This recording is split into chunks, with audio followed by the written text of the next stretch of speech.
ಹಾಗಾಗಿ ಶಾಸಕರ ಮನೆ ಮೇಲೂ ಕೂಡ ರೇಡ್ ಆಗಿದೆ. ಕಂಪ್ಲಿ ಶಾಸಕ ಜೆಎನ್ ಗಣೇಶ್ ನಿವಾಸದ ಮೇಲೂ ಕೂಡ ಇಡಿ ರೇಡ್ ಮಾಡಿದೆ. 10ಕ್ಕೂ ಹೆಚ್ಚು ಅಧಿಕಾರಿಗಳು ಮನೆಯಲ್ಲಿ ನಿರಂತರವಾಗಿ ಶೋಧ ಮಾಡ್ತಾ ಇದ್ದಾರೆ. ಕಂಪ್ಲಿ ಪಟ್ಟಣದ ಬೈಪಾಸ್ನಲ್ಲಿ ಮನೆ ಇದೆ. ಈ ಮನೆಯ ಶೋಧ ಕಾರ್ಯ ಆಗ್ತಾ ಇದೆ. ಕುರುಗೋಡು ಪಟ್ಟಣದಲ್ಲಿರುವಂತಹ ಕಚೇರಿಯಲ್ಲೂ ಕೂಡ ಇಡಿ ತಲಾಶೆ ನಡೆಸ್ತಾ ಇದೆ. ಲೋಕಸಭಾ ಚುನಾವಣೆಯಲ್ಲಿ ಹಣ ಹಂಚಿಕೆಯ ಬಗ್ಗೆ ಮಾಹಿತಿ ಕಲೆ ಹಾಕ್ತಾ ಇದ್ದಾರೆ.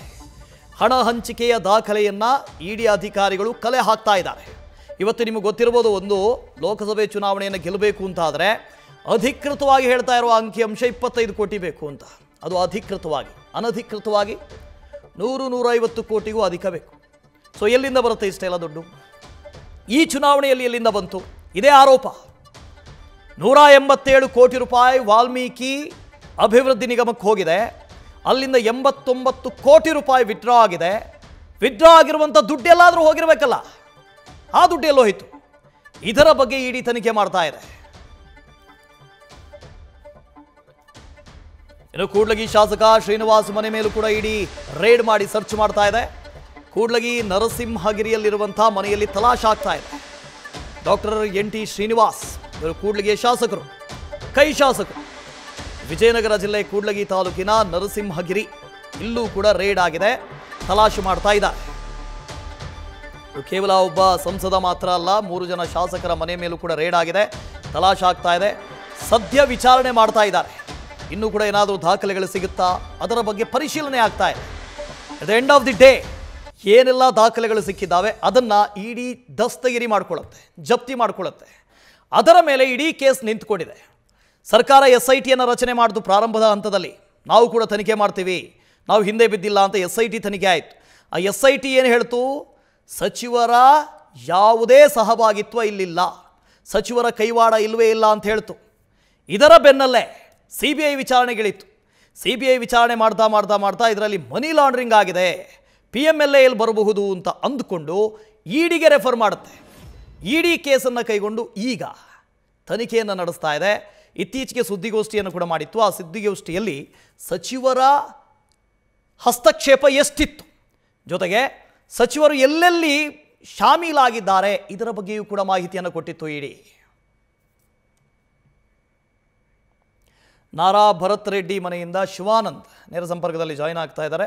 ಶಿವಾನಂದ್, ನಾರಾ ಭರತ್ ರೆಡ್ಡಿ ಅವರ ಮನೆ ಮೇಲೂ ಕೂಡ ದಾಳಿ ಆಗಿದೆ. ಸುಮಾರು 10 ಜನ ಅಧಿಕಾರಿಗಳು ಬಂದಿದ್ದಾರೆ, ದಾಳಿ ಮಾಡ್ತಾ ಇದ್ದಾರೆ ಅಂತ ಹೇಳಿ. ಸದ್ಯದ ಸ್ಟೇಟಸ್ ಏನು ಅಂತ, ಏನಾದರೂ ರಿಕವರಿ ಮಾಡ್ಕೊಂಡಿದ್ದಾರೆ ಹೇಗೆ?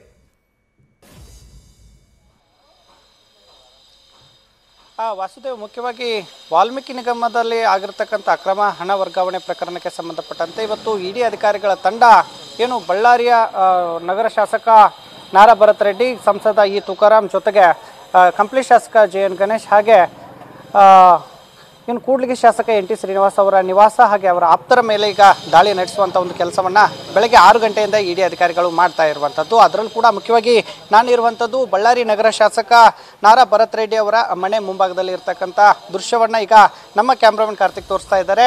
ಈ ಒಂದು ದೃಶ್ಯದಲ್ಲಿ ನೀವು ಗಮನಿಸ್ತಾ ಇರಬಹುದು, ಮೇಲ್ಮಹಡಿಯಲ್ಲಿ ಅಂದರೆ ನಾರಾ ಭರತ್ ರೆಡ್ಡಿ ಅವರನ್ನು ವಿಚಾರಣೆಗೆ ಕಳೆದ 20 ನಿಮಿಷಗಳ ಹಿಂದಷ್ಟೇ ಈಗ ಅಧಿಕಾರಿಗಳು ಕರೆದೊಯ್ದಿರುವಂಥದ್ದು. ಮುಖ್ಯವಾಗಿ 20 ಮಾದರಿಯ ಪ್ರಶ್ನೆಗಳನ್ನು ಬೇರೆ ಬೇರೆ ಅಂದರೆ ರಾಜಕಾರಣಿಗಳಿಗೆ, ಅಂದರೆ ಗಣೇಶ್ ಅವರಾಗಿರ್ಬೋದು, ಜೊತೆಗೆ ತುಕಾರಾಂ ಅವರಾಗಿರ್ಬೋದು, ಹಾಗೆ NT ಶ್ರೀನಿವಾಸ್ ಜೊತೆಗೆ ನಾರಾ ಭರತ್ ರೆಡ್ಡಿ ಅವರಿಗೆ ಅದೇ ಮಾದರಿಯ ಬೇರೆ ಬೇರೆ ಪ್ರಶ್ನೆಗಳನ್ನು ಈಗ ಕೇಳ್ತಾ ಇರುವಂಥದ್ದು. ಕಾರಣ ಅಂದರೆ ಲೋಕಸಭೆ ಚುನಾವಣೆಯಲ್ಲಿ 17 ಕೋಟಿಗೂ ಹೆಚ್ಚು ಹಣ ಅದು ಬಳ್ಳಾರಿ ಲೋಕಸಭೆ ಚುನಾವಣೆಗೆ ಬಳಕೆ ಆಗಿದೆ ಅನ್ನುವಂಥ ಒಂದು ಆರೋಪ ಇತ್ತು. ಆ ಆರೋಪದ ಹಿನ್ನೆಲೆಯಲ್ಲಿ ಸಾಕಷ್ಟು ಮಾಹಿತಿಗಳನ್ನು ಕಲೆ ಹಾಕುವಂಥ ಒಂದು ಕೆಲಸವನ್ನು ಚಾರ್ಜ್ ಶೀಟ್ನಲ್ಲಿ ಒಂದಷ್ಟು ಮಾಹಿತಿಗಳನ್ನು ಇಡಿ ಅಧಿಕಾರಿಗಳು ಉಲ್ಲೇಖವನ್ನು ಮಾಡಿದರು. ಆ ಒಂದು ಮಾಹಿತಿ ಆಧರಿಸಿ ಈಗ ತನಿಖೆಯನ್ನು ನಡೆಸುವಂಥ ಒಂದು ಕೆಲಸವನ್ನು ಈಗ ಬಳ್ಳಾರಿಯಲ್ಲಿ ಆಗ್ತಾ ಇರುವಂಥದ್ದು. ಅದರಲ್ಲೂ ಕೂಡ ಮುಖ್ಯವಾಗಿ ವಿಜಯನಗರ ಜಿಲ್ಲೆ ಕೂಡ್ಲಿಗಿ ಶಾಸಕ NT ಶ್ರೀನಿವಾಸ್ ಅವರ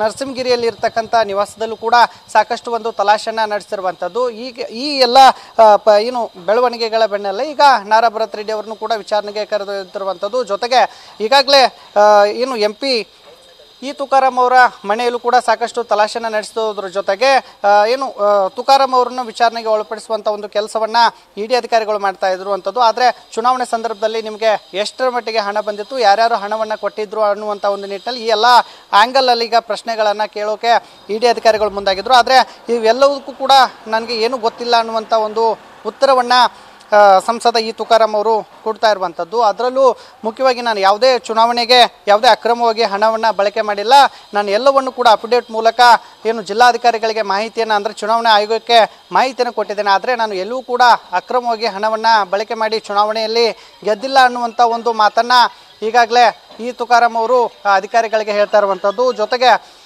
ಇನ್ನೊಂದಷ್ಟು ಭಾಗದಲ್ಲಿ ಅಂದರೆ ಗಣೇಶ್ ಅವರ ಮನೆಯಲ್ಲೂ ಕೂಡ ಸಾಕಷ್ಟು ತಲಾಶೆನ ನಡೆಸ್ತಾ ಇರುವಂಥದ್ದು. ಅದರಲ್ಲೂ ಕೂಡ ಕುರುಗೋಡು ಪಟ್ಟಣದಲ್ಲಿರ್ತಕ್ಕಂಥ ಶಾಸಕರ ಕಚೇರಿ ಆಗಿರ್ಬೋದು, ಕಂಪ್ಲಿ ಪಟ್ಟಣದಲ್ಲಿರ್ತಕ್ಕಂಥ ಶಾಸಕರ ಕಚೇರಿ, ಹಾಗೆ ಅವರ ನಿವಾಸದ ಮೇಲೂ ಅಂದರೆ ಏನು ಕಂಪ್ಲಿ ಪಟ್ಟಣದ ಬೈಪಾಸ್ ರಸ್ತೆಯಲ್ಲಿ ಇರತಕ್ಕಂಥ ಶಾಸಕ JN ಗಣೇಶ್ ಅವರ ಮನೆಯಲ್ಲೂ ಕೂಡ ಸಾಕಷ್ಟು ತನಿಖೆಯನ್ನು ಮಾಡ್ತಿರುವಂಥದ್ದು. ಜೊತೆಗೆ ಚುನಾವಣೆ ಸಂದರ್ಭದಲ್ಲಿ ಯಾವೆಲ್ಲ ಏನು ಹಣ ವರ್ಗಾವಣೆ ಆಗಿತ್ತು, ಯಾರ್ಯಾರ ಮೂಲಕ ಹಣ ಹಂಚಿಕೆ ಆಯಿತು ಅನ್ನುವಂಥ ಒಂದು ನಿಟ್ಟಿನಲ್ಲಿ ಗಣೇಶ್ ಅವ್ರಿಗೂ ಕೂಡ ಪ್ರಶ್ನೆಗಳನ್ನು ಮಾಡುವಂಥ ಒಂದು ಕೆಲಸವನ್ನು ಇಡಿ ಅಧಿಕಾರಿಗಳು ಮಾಡ್ತಾ ಇದ್ದಾರೆ.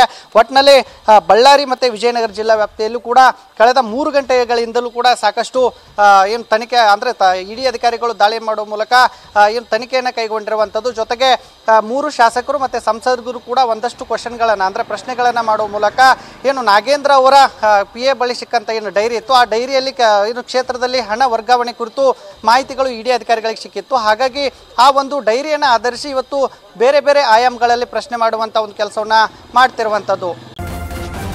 ನ್ಯೂಸ್ ಫಸ್ಟ್ ನಿರ್ಭೀತಿಯಿಂದ ನಿಮ್ಮ ಪರವಾಗಿ.